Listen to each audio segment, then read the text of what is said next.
بسم اللہ الرحمن الرحیم۔ الحمدللہ والصلاة والسلام علی رسول اللہ، اما بعد۔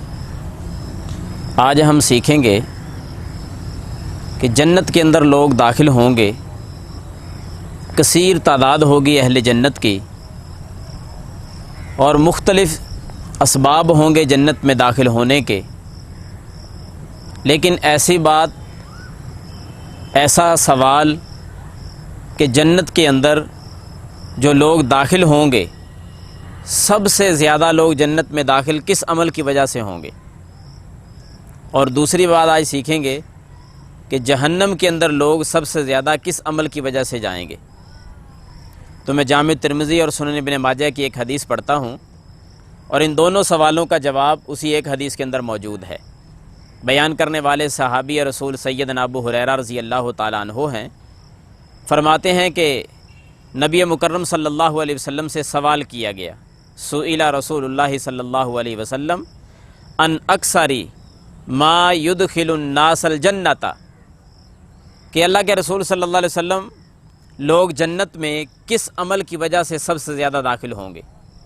تو آپ صلی اللہ علیہ وسلم نے دو چیزیں ارشاد فرمائیں کہ تقوی اللہ و حسن الخلق، ایک اللہ کا ڈر اور دوسرا اچھا اخلاق۔ جنت میں سب سے زیادہ لوگ داخل ہوں گے تو اس عمل کی وجہ سے ہوں گے۔ کون سا عمل؟ دو چیزیں، اللہ کا تقوی، اللہ کا ڈر، اور دوسرا اچھا اخلاق۔ سب سے زیادہ لوگ جنت میں ان دو اعمال کی وجہ سے داخل ہوں گے۔ پھر نبی علیہ الصلوۃ والسلام سے سوال کیا گیا کہ اللہ کے رسول صلی اللہ علیہ وسلم جہنم میں لوگ سب سے زیادہ کس عمل کی وجہ سے جائیں گے؟ تو نبی صلی اللہ علیہ وسلم نے پھر بھی دو چیزیں ارشاد فرمائی۔ آپ علیہ الصلوۃ والسلام نے فرمایا الفم والفرج، ایک زبان ہے اور دوسری شرمگاہ ہے، ان دو کی وجہ سے سب سے زیادہ لوگ جہنم میں جائیں گے۔ عزت کی حفاظت نہیں کریں گے اور زبان کی حفاظت نہیں کریں گے، جس کی وجہ سے لوگ جہنم میں جائیں گے۔ تو پتہ یہ چلا کہ جنت میں داخلے کے لیے زبان کی حفاظت اور شرمگاہ کی حفاظت بہت ضروری ہے۔